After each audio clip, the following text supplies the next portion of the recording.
Hello everyone, प्रोजा the side and welcome you all at this YouTube channel. और आज हम करेंगे सिर्फ एक ही क्वेश्चन जो कि किसी ने कमेंट करके पूछा था कॉन्टिन्यूटी के टॉपिक से। सो चलिए सॉल्व करते हैं। क्वेश्चन है find all the point eight which greatest integer function is continuous.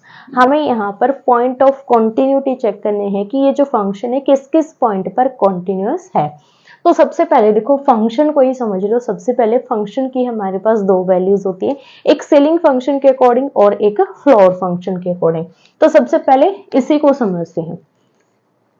इसके लिए हमारे पास दो वैल्यूज आती हैं, एक होता है भाई सीलिंग फंक्शन और दूसरा हमारे पास होता है फ्लोर फंक्शन। अब सीलिंग फंक्शन क्या होता है, इसको एक तरीके से मान लो कि ये रूम की छत है, ये हमारे पास रूम का फर्श है। ये दो फंक्शन हमारे पास होते हैं। ये हमारे पास एक कंसेप्ट होता है, छोटा सा ट्रिक होता है जिससे हम इसको इजीली समझ सकते हैं। मान लो x के आपको कोई भी वैल्यू गिवन है, जैसे मान लिया हमारे पास x की वैल्यू है 3.22, हमें कोई वैल्यू गिवन है x की। अब इसकी जो एग्जैक्ट वैल्यू आएगी इस फंक्शन की हमारे पास दो आएंगी, एक सीलिंग फंक्शन के अकॉर्डिंग, एक फ्लोर फंक्शन के अकॉर्डिंग। सीलिंग फंक्शन के अकॉर्डिंग होता है छत, मतलब इससे ऊपर, फर्श की छत ऊपर होती है, सॉरी रूम की छत ऊपर होती है और रूम का जो फर्श होता है वो नीचे होता है। सो 3.22 सीलिंग फंक्शन, इट मीन्स इससे ऊपर, इससे बड़ा जो इंटीजर होगा 3.22 से बड़ा इंटीजर क्या होगा भी, एग्जैक्टली बड़ा। ये नहीं 2-3 छोड़कर आप इंटीजर लो, एग्जैक्टली इससे बड़ा कौन सा होगा भी, 4 होगा। तो सीलिंग फंक्शन में इसकी जो वैल्यू आएगी 4 आएगी। अब अगर फ्लोर फंक्शन की बात करें, इट मीन्स इससे छोटा, एग्जैक्टली इससे छोटा इंटीजर क्या होगा, 3.22 से छोटा इंटीजर क्या है भाई, 3। सो फ्लोर फंक्शन में इसकी वैल्यू आएगी हमारे पास 3। तो दो डिफरेंट वैल्यू हमें मिल रही हैं। ये हमारे पास होता है वैसे ग्रेटेस्ट इंटीजर x। अगर यहाँ पर हमें गिवन है सीलिंग फंक्शन, देन हम इसको यूज करेंगे। अगर फ्लोर फंक्शन गिवन है तो हम इसको यूज करेंगे।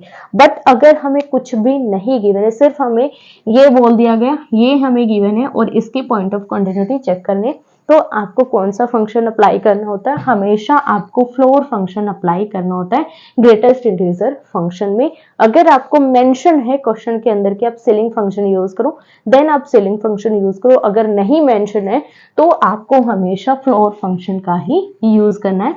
इट मीन्स 3.22 की वैल्यू हमें क्या लेनी है भी, उससे छोटा इंटीजर हमें लेना है।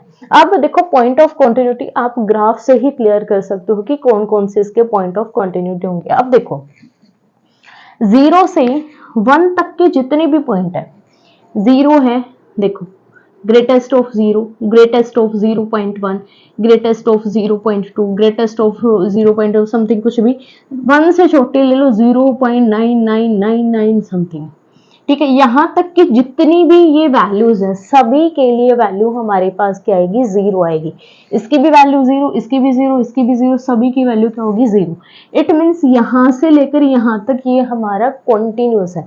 सिर्फ 1 पर जाकर ये कॉन्टिन्यूस है क्योंकि 1 की वैल्यू को ये यहां पर अटेन नहीं करेगा। ये जब हम नेक्स्ट में जाएंगे 1, फिर 1.1, 1.2, 1.3, 1.4, वहां पर इस वैल्यू को ये अटेन करेगा यहां पर जाकर।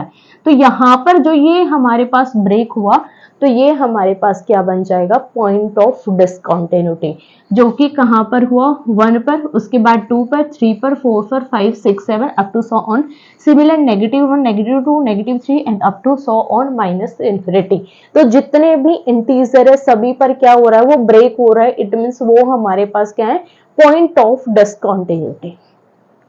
यहां पर आप चेक करो, पॉइंट ऑफ डिसकंटिन्यूटी हमारे पास क्या हो जाएंगे, इंटीजर्स, जितने भी यहाँ पर इंटीजर है सभी क्या है, पॉइंट ऑफ डिसकंटिन्यूटी। अगर हम बात करें पॉइंट ऑफ कॉन्टिन्यूटी की, पॉइंट ऑफ कॉन्टिन्यूटी की अगर मैं यहाँ पर बात करती हूँ, तो यहाँ पर देखो 0 से लेकर 1 के बीच में जितने भी पॉइंट है जो कि इंटीजर नहीं है, सभी पर क्या है, ये कॉन्टिन्यूस है, यहां से लेकर यहां तक लगातार चल रहा है। फिर इस पॉइंट को छोड़कर आगे 2 से छोटे जितने भी पॉइंट है सभी पर लगातार चल रहा है। उसके बाद 2 से 3 के बीच में जितने भी पॉइंट है सभी पर लगातार चल रहा है। तो यहां से यहां तक क्या है, कॉन्टिन्यूस है। इट मीन्स जितने भी रियल नंबर हैं हमारे पास, उनमें से अगर इंटीजर्स को माइनस कर दें तो सभी पॉइंट पर ये कैसा है, कॉन्टिन्यूस है। r - z पर ये कॉन्टिन्यूस है। नॉन इंटीजर जो पॉइंट हैं हमारे उन सभी पर फंक्शन कैसा है भाई, कॉन्टिन्यूस है। तो यहाँ पर हमारा क्लियर हो गया point of continuity and point of discontinuity according to graph. अगर हम बात करें रूल के अकॉर्डिंग, सबसे पहले आप चेक करो इंटीजर्स पर।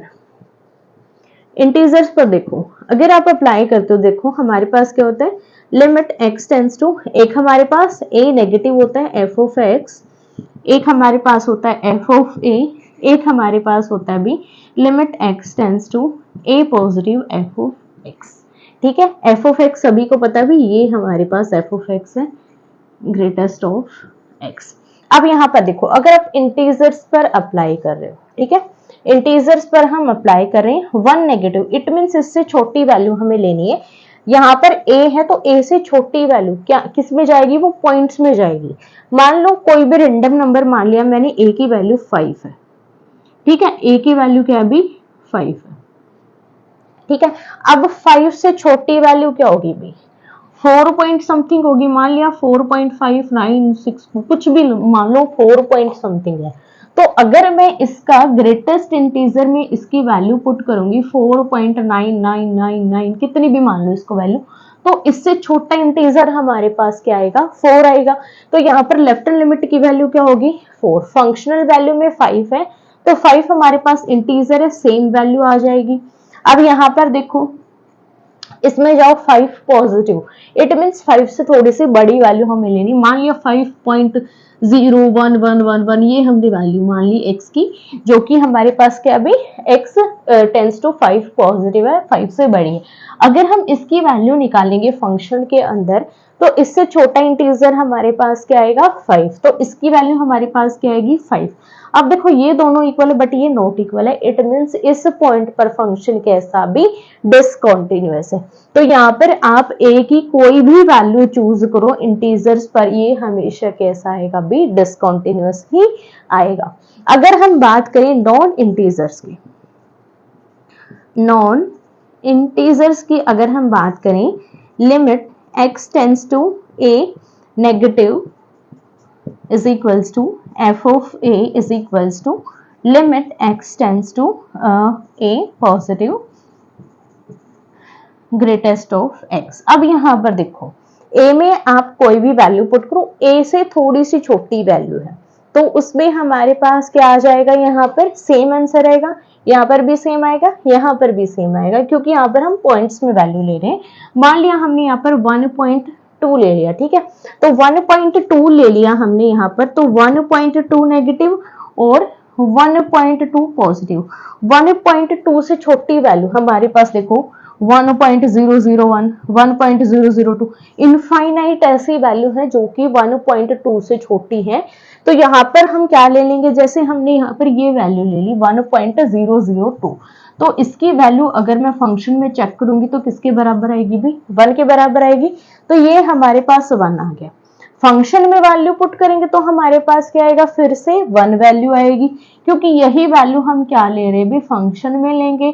तो यहाँ पर इससे छोटा इंटीजर क्या आएगा 1 ही आएगा। सिमिलर इससे बड़ी वैल्यू ले लो भाई, 1.3 ले लो, 1.4 ले लो, कुछ भी ले लो, 2 से छोटी इनफाइनाइट वैल्यू है हमारे पास, इसके आसपास की कोई भी वैल्यू हम चूज कर सकते हैं। सो यहाँ पर इसकी वैल्यू मैंने ले ली, यहाँ पर मान लिया 1.3 ही ले लो, बहुत बड़ा हो जाता है, 0.1 हो गया ये। वैसे तो हमें बिल्कुल आसपास का ही लेना होता है, जैसे 1.21, 1.0021, इस तरीके से आप ले सकते हो। तो अगर मैं इसका भी निकालती हूँ इस पॉइंट का, ये भी तो हमारे पास 1.2 से बड़ा है, तो यहाँ पर इसकी वैल्यू अगर मैं निकालूंगी तो हमारे पास क्या आएगा 1, क्योंकि इससे छोटा इंटीजर तो क्या है 1 है। तो राइट हैंड लिमिट भी हमारे पास 1 है। तीनों लिमिट अगर इक्वल आ रही है हमारे पास, इट मींस फंक्शन हमारे कैसा भी कॉन्टिन्यूअस। तो यहाँ पर एक ही आप नॉन इंटीजर से कोई भी वैल्यू पुट करो, सभी के लिए फंक्शन कैसा आएगा भी कॉन्टिन्यूअस आएगा। तो यहाँ पर पॉइंट ऑफ डिसकंटिन्यूटी क्या हो जाएंगे integers, and point of continuity हमारे पास क्या हो जाएंगे r minus Z. It means जो नॉन इंटीजर वैल्यू है सभी के लिए फंक्शन कैसा हो जाएगा भी कॉन्टिन्यूअस हो जाएगा। एंड यहीं पर हमारा ये क्वेश्चन कंप्लीट होता है। फिर भी अगर आपको इससे रिलेटेड कोई भी डाउट रहता है तो आप मुझे कमेंट करके पूछ सकते हैं। और ये क्वेश्चन बहुत ही इंपॉर्टेंट है, क्योंकि कई केसेस में क्या होता है कि ये जो लिमिट्स हैं ये पर्सन कोई भी स्टूडेंट अप्लाई नहीं कर पाता है, जिसकी वजह से उसका क्वेश्चन गलत हो जाता है। तो ये एक इंपॉर्टेंट क्वेश्चन है। जैसे हमारे पास मॉडुलस ऑफ एक्स है, वो भी हमारे पास एक इंपॉर्टेंट क्वेश्चन है। अकॉर्डिंग टू कॉन्टिन्यूटी की अगर मैं बात करूँ, ये दोनों ही हमारे मोस्ट इंपॉर्टेंट टॉपिक होते हैं इस टॉपिक के अंदर। सो ये क्वेश्चन आपका कंप्लीट है। फिर भी कोई डाउट है तो आप मुझे कमेंट करके पूछ सकते हैं।